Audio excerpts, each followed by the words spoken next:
Hi. Today we're explaining how does the government provide public goods. Providing public goods. This is one of the roles of government, providing public goods. How does it provide them? The government has what is known as the fiscal budget. Fiscal budget. It's a budget plan for the next year. And it is usually different from a personal budget in two things. It is for a whole year in advance. Number two, it starts with required expenses, then tries to find sources of funding or financing. Very good. They start with the expenses or spending. Each ministry decides what it needs for next year and it sets an estimate budget. All of the budget has to be presented to the parliament to be approved by the members of the parliament, the representatives of people. Then it is passed to the president to approve and it starts to be in function. Okay, the sources of finance of the government are varied. Mainly tax revenue, and all other sources of revenue are non-tax revenue, such as what? Selling natural resources. Sometimes the government offers land for sale or oil, or if a country owns gold mines or diamonds or whatever, these are natural resources owned by the whole population, but who has the right to sell and buy? The government. Through what? Through the approval of the parliament, selling natural resources. Fees, certain fees of different services, such as when people use public transportation, they pay fees. Or when a ship passes through Suez Canal, it pays fees. When tourists require a visa for Egypt, it is through fees. These are the non-tax revenues and the tax revenues. If the budget, if the expenses exceed those, the government borrows. So borrowing is another source of borrowing money, either from foreign countries or from the public by selling treasury bonds and treasury bills. So today's lesson is mainly about taxes. This is only an introduction for how the government provides public goods and services.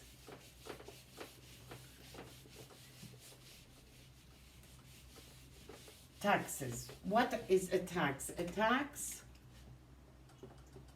is a mandatory payment by people to the government.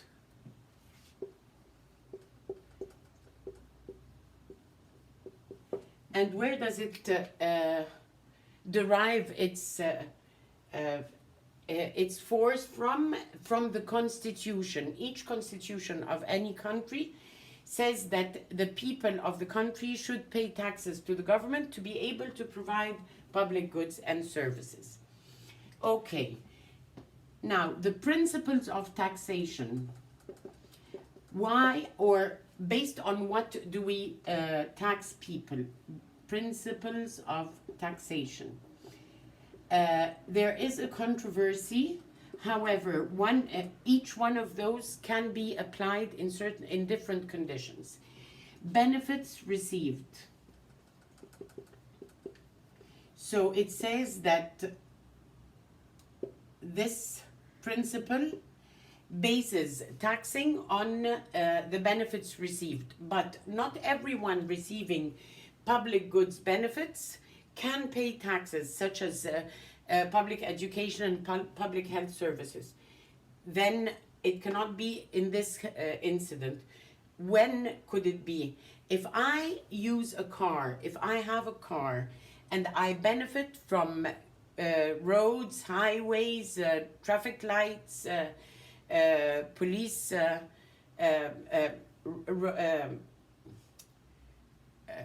whatever is used in monitoring the roads and so on, this I pay a tax based on the benefits I receive. How do I pay it? When I issue a license for my car or when I renew my license. The second principle is ability to pay. And this mainly is which type of tax is based on this? It's the income tax. It is the ability to pay. The more I am able to pay, the more I am charged. Okay, so these are the principles of taxation. In order for me to have a good taxation system, criteria of taxation, to have an efficient or a good taxation system, it has to have three criteria, to fulfill three criteria: equity, simplicity, and equity, simplicity, criteria, and efficiency. Okay, equity. It has to deal with the people based on their wealth, their ability. It is not equally. It means I do not charge all people the same amount, but rather equity means depending on each person's ability to pay, I will deal with them. Simplicity, we said it must be easy for people, or simple for people, to calculate the taxes that they have to pay in order for them to pay the taxes, and in order for them to decide, should I work more hours or that's enough? If I work more hours, I will be paying the majority as taxes, so on and so forth. Efficiency. Efficiency. Every country has a certain entity or an organization responsible for collecting the taxes. So the tax system must be efficient in a way that it does not cost the country or the government a lot of money to collect less than what it pays. Which means I cannot hire people, pay them £1 million as salaries to collect the taxes, while I'm expected to collect $500,000 only. This would be an inefficient system of taxation. Okay, now we've talked about principles, we've talked about criteria. Now, the tax base. What is a tax base? Tax base is the type of wealth subject to taxation. What do I mean by the type of wealth? Wealth can be a property, just like a house or a car or jewelry or whatever. This is one type of wealth, property. Another type of wealth is if I have a business, a corporation.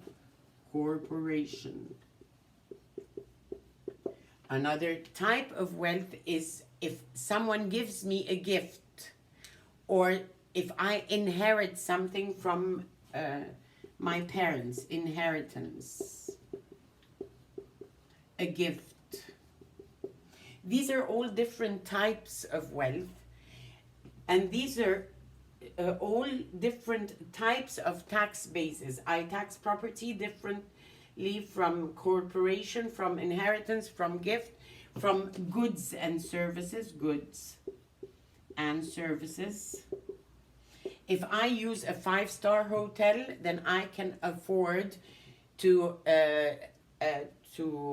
buy a luxurious service, then I will be subject to taxation.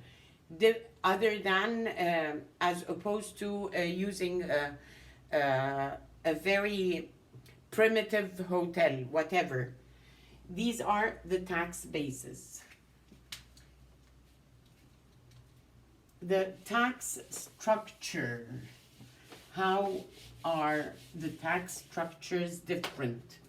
Tax structure. There are 3 types of tax structure: progressive, proportional, and regressive. Now, when I say progressive, percentage of tax imposed on people increases as wealth increases. Proportional is a fixed percentage of wealth. Regressive is the opposite of progressive, which means that percentage of tax decreases as wealth increases. Does not make sense. Does not make sense. It would result in a revolution if this happens. But it does not happen this way. They do not say that we're going to charge those who have lower income higher taxes. When does it happen? When a fixed amount of money as a tax is imposed on a product. Let's say I said the example of rice. If the government decides to impose £1 a tax on each kilogram of rice, 1 Egyptian pound tax on each per 1 kilogram of rice. So now the wealthy will pay 1 and the poor will pay 1, which means that the percentage of their income, of the income of the poor, is higher than that of the rich. And that's why it is regressive. So when does this happen? Excise tax, it is called, or product tax. Excise tax is usually regressive. Okay. Now, who pays most of the tax when the government imposes a tax on a product? It all depends on the type of product and the demand for that product. Is the demand elastic or inelastic?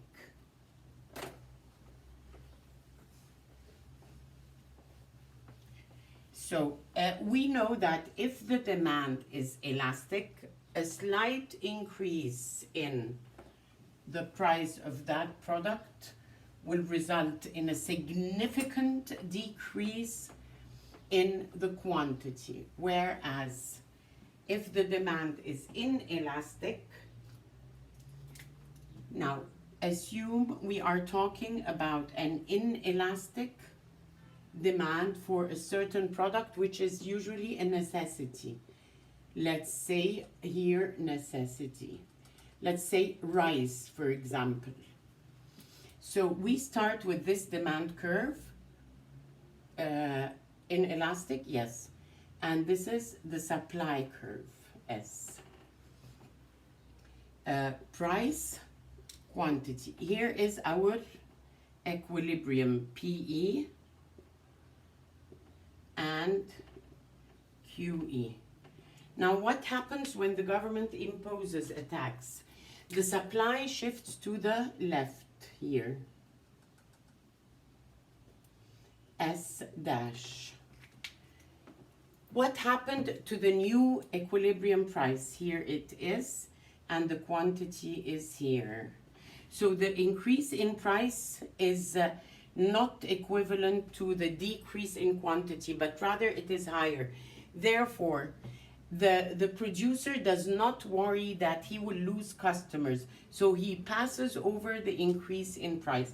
So when it is an inelastic necessity, who pays most of the taxes? The consumer pays most of the tax. What happens if we're talking about yachts? So it is a luxury. So the demand for this luxury. So the demand for this would be elastic. What would the result be? This is an elastic demand, flat. This is steep, this is flatter. And this is the supply curve as we had it quantity. Here is the equilibrium price, and here is the equilibrium quantity. Again, what happens when the government imposes a tax? The supply shifts to the left. Now look at the slight increase in price, which resulted how significant decrease in quantity. The producer here will see that the small change in price resulted in a greater decrease in quantity. He will be worried about losing customers, so he would pay the tax, or we said before, he will shift to another production. So here the producer pays most of the tax. And that's it for now. Thank you so much.